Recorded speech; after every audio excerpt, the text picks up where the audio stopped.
જય શ્રી કૃષ્ણ.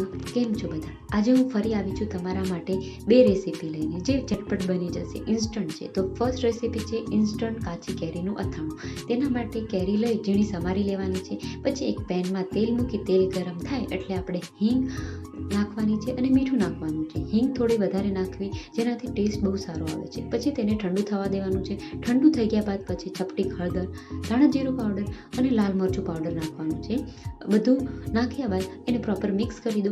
મિક્સ કર્યા બાદ પછી આપણે જે સમારેલી કેરી હતી એ એડ કરી દો અને બધું પ્રોપર મિક્સ કરી દો. અને જો તમને ખાટું મીઠું ભાવતું હોય તો તમે તેમાં ખાંડ પણ એડ કરી શકો છો.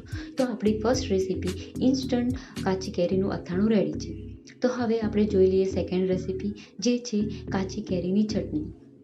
તેના માટે આપણે લઈશું કાચી કેરી, લીલા મરચાં, આદુ, લસણ અને લીલા ધાણા. એ બધું લઈ તેને આપણે મિક્સર જારમાં નાખીશું. મિક્સર જારમાં નાખ્યા બાદ એમાં પાણીનો ઉપયોગ નથી કરવાનો, એકદમ દરદરું પીસવાનું છે. પીસાઈ જાય પછી એને એક બાઉલમાં ટ્રાન્સફર કરી તેમાં સ્વાદ અનુસાર મીઠું અને તેલ નાખો. તો આપણી ઇન્સ્ટન્ટ કાચી કેરીની ચટણી પણ રેડી છે. અને આવી જ નવી નવી રેસીપીઓ માટે મારા ચેનલને સબસ્ક્રાઈબ કરવાનું ના ભૂલતા.